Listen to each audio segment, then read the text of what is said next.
Bonsoir à tous, soyez les bienvenus sur Monaco Info. Voici les titres de votre journal. L'AS Monaco Basket qualifié pour les quarts de finale de la Coupe de France. Les Monégasques ont dominé l'Asvel mardi soir, 92-82. Résumé et réaction à suivre dans quelques instants. Toujours plus d'actions sur le plan local tout en continuant de jouer un rôle de partenaire international. La Croix-Rouge monégasque a tenu une conférence de presse aujourd'hui pour présenter son bilan annuel, mais aussi évoquer l'avenir. Son secrétaire général Frédéric Platini sera notre invité ce soir. Journée portes ouvertes au lycée Régnier 3, l'opportunité de découvrir la diversité des formations enseignées dans l'établissement. Et puis cela n'a échappé à personne, nous sommes aujourd'hui le 14 février, jour de la fête des amoureux. Nous avons voulu ce soir en savoir plus sur ces applications de rencontres. Ont-elles modifié nos rapports avec les relations amoureuses ? Que traduisent-elles de nos comportements et peuvent-elles être néfastes ? Mathieu Auriol, psychologue, répondra à ces questions dans ce JT. Débutons ce journal par la belle performance de la Roca Team hier soir en Coupe de France. Monaco, tenant du titre, a dominé l'Asvel 92-82 en huitième de finale à Gaston Médecin. Le résumé de la rencontre est signé Frédéric Elion et Alexia Vial. L'aventure continue pour la Roca Team en Coupe de France. Une semaine après avoir dominé l'Asvel, Monaco, tenant du titre, a remis ça mardi soir à Gaston Médecin. À l'occasion des huitièmes de finale, la 9e victoire consécutive face aux Rodaniens. Donatas Motiejounas et Mike James, 16 points chacun, règlent la mire d'entrée. Monaco mène déjà 10-0 après 2 minutes 30. L'Asvel réagit grâce à une série de tirs à 3 points et recolle à 18 partout avant que Dante Hall n'enflamme la salle avec un premier gros poster dunk sur Ndiaye. Dans le deuxième quart-temps, Charles Cahudi fait mal avec ses drives et Villeurbanne passe devant. Mais Motiejounas ne rate rien, 100% au tir à la mi-temps et plus de Monaco, 45-43. Dans le troisième quart-temps, Dante Hall, la machine highlights, se signale encore avec cette finition incroyable sur un service d'Okobo. L'Asvel résiste et navigue à 2 ou 3 possessions à l'entame du dernier quart-temps. Peter Corneli enchaîne les actions positives, 92-82 score final. Monaco valide son ticket pour le top 8 à Trélazé le 16 mars. On a fait une bonne entrée dans la compétition. C'était un match pas facile, avec une équipe de l'Asvel qui forcément était très motivée pour gagner ce match-là. On a fait le boulot, on a été sérieux et on a réussi à l'emporter. Ce 10-0 d'entrée, il vous fait du bien, il vous met sur les bons rails? Il fait beaucoup de bien parce que contre une équipe comme l'Asvel, c'est important de marquer son territoire d'entrée de jeu. Tu vois. C'est une équipe très physique et si on les laisse imposer leur combativité, le match peut être très, très compliqué par la suite. Donc non, on a vraiment bien fait d'entamer le match comme ça. C'est toujours compliqué de prendre un écart contre Monaco. On sait que si on arrive à rester dans le match, on a une chance de gagner. Mais voilà, aujourd'hui, on a essayé de respecter ce qu'on voulait mettre en place. Et au final, ça reste une équipe qui a beaucoup de qualité. Et direction Saint-Chamond pour Monégasque et Villeurbanne, les deux équipes tenteront de décrocher leur premier titre de la saison avec la Leaders Cup. Et Monaco débutera cette Leaders Cup par un quart de finale face au Mans ce vendredi à 18h30. Dans le reste de l'actualité, en bref, la commission d'attribution des logements domaniaux s'est réunie hier au ministère d'État. Elle a permis d'attribuer 254 logements au sein notamment de l'immeuble Ida Carmela. Le gouvernement princier précise dans un communiqué que cette nouvelle commission est la suite de la concrétisation des efforts entrepris par le gouvernement à l'initiative du prince souverain pour le logement des Monégasques, avec des taux de satisfaction toujours élevés, hors liste d'attente. L'INSEE a initié fin 2022 une enquête de conjoncture dans le secteur de l'industrie manufacturière dans le but de créer un baromètre en principauté qui illustre mensuellement les climats des affaires de ce secteur. Il vient de dévoiler ses résultats et indique que le climat des affaires se redresse en décembre 2023 dans l'industrie. Plus de détails sur le site officiel de l'INSEE. On dit souvent que le début d'année est l'occasion de faire le bilan et d'évoquer les perspectives à venir. La Croix-Rouge monégasque a réuni la presse aujourd'hui pour justement faire le point sur les actions menées en 2023, mais aussi dévoiler ses objectifs pour 2024. Pour en parler ce soir, le secrétaire général de la Croix-Rouge monégasque est en duplex avec nous. Bonsoir Frédéric Platini. Bonsoir Frédéric Platini. Bonsoir Émilie. 2023 était une année importante pour la Croix-Rouge monégasque puisqu'elle fêtait ses 75 ans d'action, 75 ans de dévouement en principauté, mais aussi au-delà de nos frontières. Oui, tout à fait. Si on regarde l'activité de 2023, au niveau local, on a continué toutes les actions de secourisme, les actions sociales et les actions auprès des personnes âgées et de la jeunesse. Mais vraiment, 2023, ça a été marqué par l'international, par les séismes, par les catastrophes et aussi par les crises qui vraiment augmentent dans le monde actuel. Oui, parce que la Croix-Rouge monégasque répond régulièrement aux appels lancés par la Fédération internationale des sociétés de la Croix-Rouge et du Croissant-Rouge. Oui, on a répondu cette année à 24 appels, ce qui est un record. Et on a fait aussi appel à la générosité monégasque, que ce soit pour la Turquie et pour le Maroc. Et on a une nouvelle fois pu bénéficier de la générosité des résidents monégasques. Le mouvement monégasque soutient aussi des projets à travers le monde. Quels sont ceux qui vous ont mobilisé en 2023 ? On reste mobilisé sur je dirais, la zone géographique de compétence de la Croix-Rouge monégasque, ça veut dire l'Afrique de l'Ouest.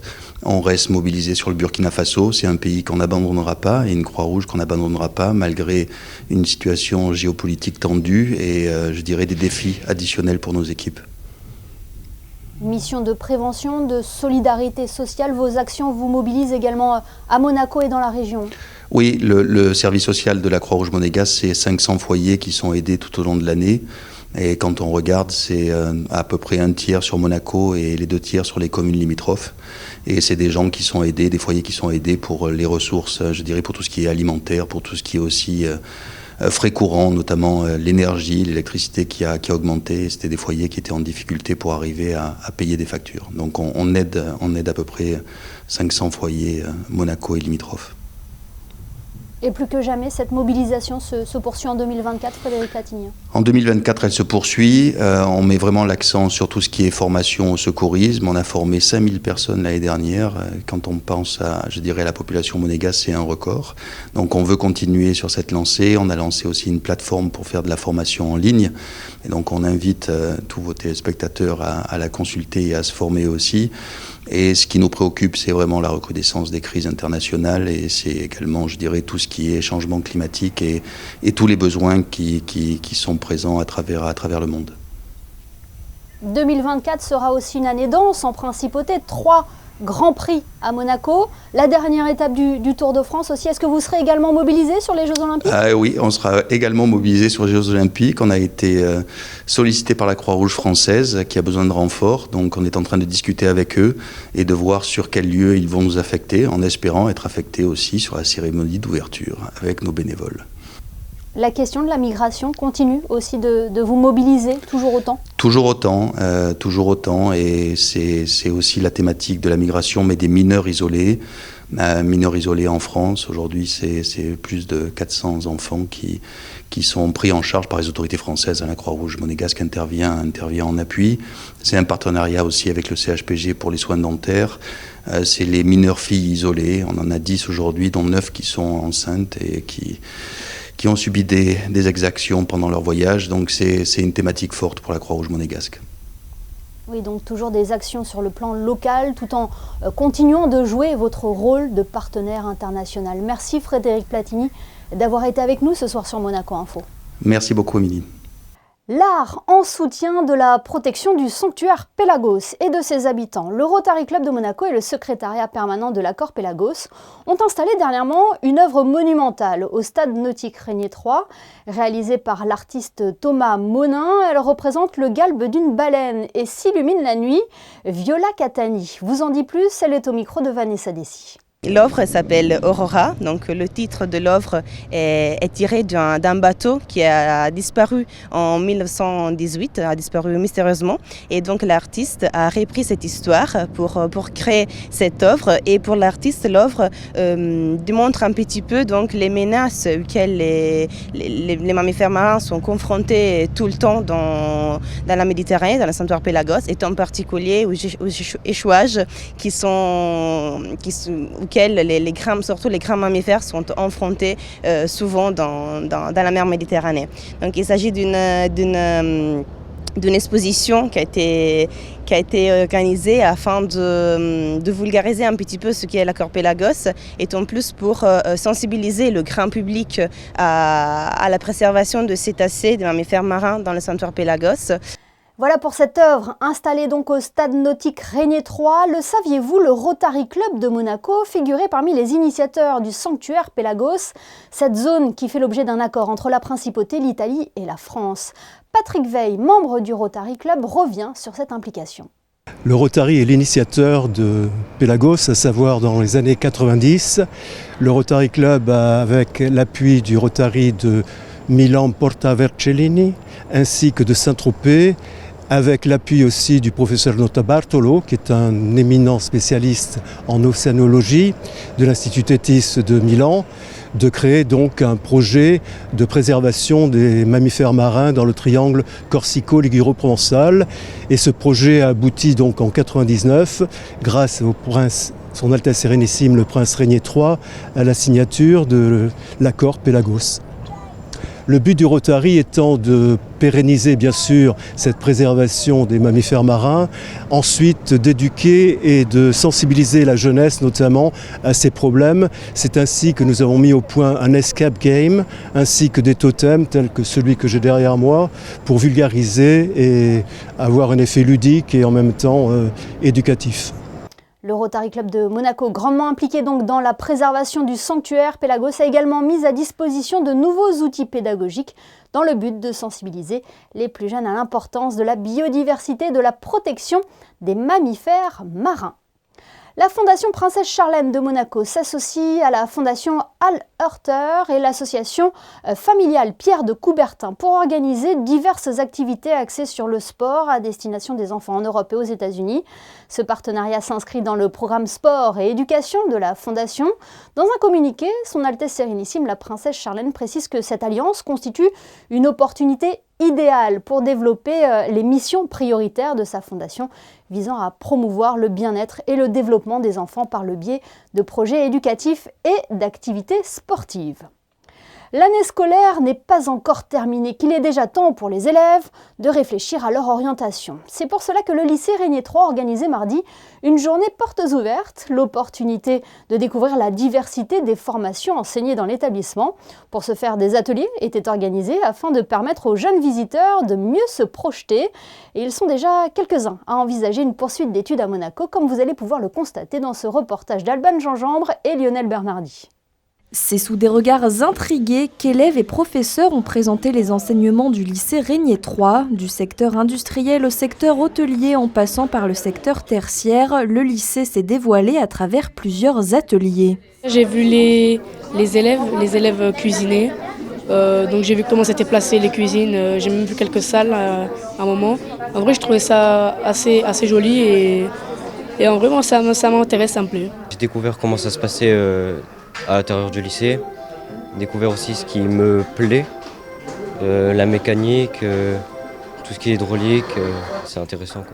Je viens découvrir la section mécanique parce que ça m'intéresse, les moteurs et tout de voitures. Nous avons certains jeunes qui arrivent ici passionnés déjà à la base, mais d'autres ont véritablement besoin de découvrir non seulement l'établissement, mais également les formations pour pouvoir se rendre compte de l'attrait réel de la profession. Il y a une découverte en situation, on va dire, professionnelle, réel. On ne se rend pas compte, vu de l'extérieur, que notre établissement offre véritablement une activité professionnelle dans le cadre de la réalité professionnelle en fait. Et l'excellence monégasque semble attirer par-delà ses frontières. J'aimerais me diriger vers une section hôtellerie, donc pour moi ce lycée c'était la bonne option. Je préfère venir ici qu'en France, bien étudier.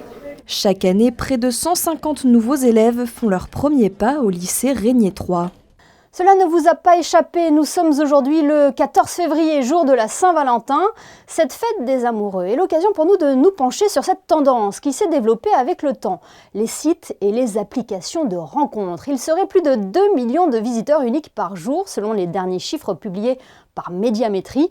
Un quart des Français ont rencontré leur partenaire en ligne en 2022. Pour décrypter cela, nous avons contacté le psychologue Mathieu Auriol. Bonsoir. Bonsoir. On les a vus fleurir au fil des années avec chacune de leurs particularités. Qu'est-ce que ces rencontres par écran interposé traduisent de notre relation avec l'amour aujourd'hui? Alors, je pense que tout d'abord, les outils, quels qu'ils soient, en fait, ils sont ni bons ni mauvais en tant que tels. C'est en effet qu'est-ce qu'on va en faire. Donc, ces applications de rencontres, elles peuvent être assez merveilleuses parce qu'elles peuvent permettre à plein de personnes aussi de se rencontrer là où et le hasard de la vie aurait peut-être pas fait que ces personnes se croisent. Mais en même temps, on peut aussi voir à quel point certaines de ces applications peuvent avoir des effets néfastes, tant sur l'estime de la personne que dans des mécaniques aussi un petit peu addictives. Et donc, dans ce cas-là, en effet, ça peut avoir des conséquences. Donc, c'est vraiment, tout dépend de l'utilisation qu'on va avoir de ces applications-là. Qu'est-ce qui nous amène à les utiliser, ces applications? Je pense qu'il y a plusieurs facteurs. La première, ça va être déjà un effet aussi de mode, c'est-à-dire que c'est une réalité, c'est l'accès à Internet a aussi permis de, de libérer les rencontres et donc aussi d'avoir d'autres espaces que ce qui était plus communément connu jusqu'alors, que ce soit les bars, les boîtes de nuit, etc. Donc ça, il y a déjà ce premier aspect-là, mais ensuite, je pense que c'est peut-être la facilité d'accès et aussi le fait que pour bon nombre de personnes, peut-être que ça permet aussi d'éviter des rejets ou des situations peut-être difficiles parce qu'on sait que les personnes qui vont être sur ces applications sont aussi peut-être dans la même dynamique. Alors après, ça dépend aussi de ce qu'on recherche. Il y a des applications qui vont peut-être euh, préciser ce type de relations, si c'est plutôt des relations sérieuses, des relations amicales, des relations amoureuses, bref. Donc, je pense qu'il y a aussi vraiment cette facilité-là et que cet outil numérique permet à bon nombre de personnes d'éviter peut-être ce qu'on appelait de se prendre un râteau, etc., parce qu'on ne sait pas si la personne qu'on rencontre à tel ou tel endroit est dans cette même dynamique. Et donc, ça peut aussi faciliter le lien et éviter peut-être aussi pour certaines personnes une certaine anxiété de le rencontrer, d'éviter le rejet. Bah, ça n'empêche pas non plus de se prendre un râteau par écran interposé. Est-ce que ces applications peuvent avoir un impact sur notre santé mentale, sur notre confiance en soi? Tout à l'heure, vous évoquiez un petit peu les effets néfastes que ça peut avoir. C'est vrai que ce type d'application, à la fois, comme je le disais tout à l'heure, c'est-à-dire que ça peut avoir un effet positif, c'est-à-dire que pour certaines personnes qui peuvent avoir une mésestime d'eux, ça peut entre guillemets, les renarcissiser, de dire, tiens, je plais, etc. À l'inverse, ça peut aussi avoir l'effet contraire qui est de se dire, tiens, je ne sais pas, j'ai matché avec telle ou telle personne qui me plaît vraiment, et puis j'ai pas de retour, ou la personne ne me répond plus. Et donc, ça peut amener la personne vraiment à être dans un questionnement d'elle-même, de se dire, tiens, est-ce que c'est pas parce que j'ai dit quelque chose? Et donc là, en effet, ça peut au contraire abîmer l'estime de soi, voire, c'est ce dont on se disait un petit peu plus tôt, c'est de se dire, ces applications-là, elles ont aussi, qu'on le veuille ou non, un intérêt pour elles, c'est-à-dire que les gens soient constamment sur ces applications, donc il peut y avoir aussi une sorte d'addiction qui se fait à ça, notamment parce que peut y avoir le jeu de la séduction qui plaît, mais aussi où on peut être dans un mouvement un peu compulsif. Et ça, c'est vrai que euh, certaines générations aussi, ou les dernières générations qui sont très en lien avec ce type d'application, peuvent être dans un accès facile, un petit peu presque de la relation un peu jetable, et où parfois ça peut créer aussi des difficultés relationnelles, ne serait-ce qu'à ce niveau-là. Plus globalement, Mathieu Auriol, nous évoquons avec vous donc cette fête des amoureux. Comment ne pas vivre la Saint-Valentin comme une pression?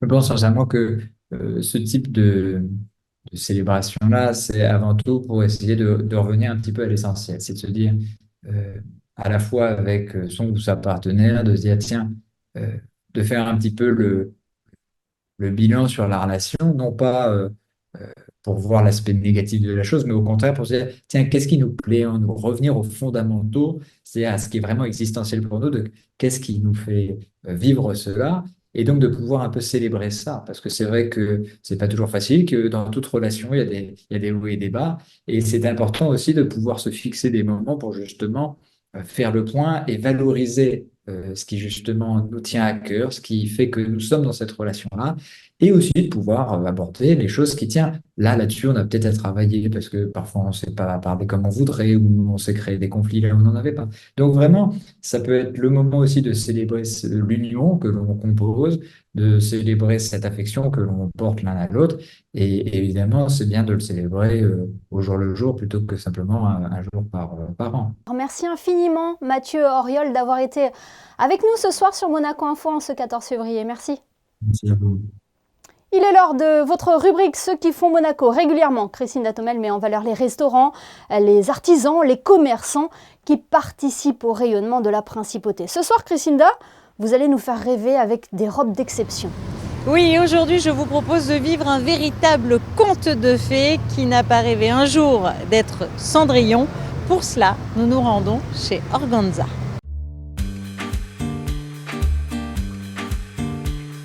Cette histoire a débuté par en fait une transmission, puisque c'est ma mère qui restaurait des robes du soir et qui organisait des défilés au sein de la famille pour mettre en valeur ces anciennes robes qu'elle restructurait. Quand on vient chez vous, on a l'impression de rentrer un petit peu dans un conte de fées.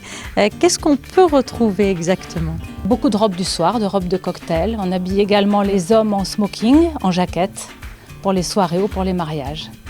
Pendant de nombreuses années, nous avons fait la location, mais maintenant c'est uniquement à la vente avec des prix très bas pour pouvoir changer, pour pouvoir faire plaisir. Au niveau des robes du soir, c'est uniquement des essayages de créateurs que je suis allée trouver dans différentes capitales européennes.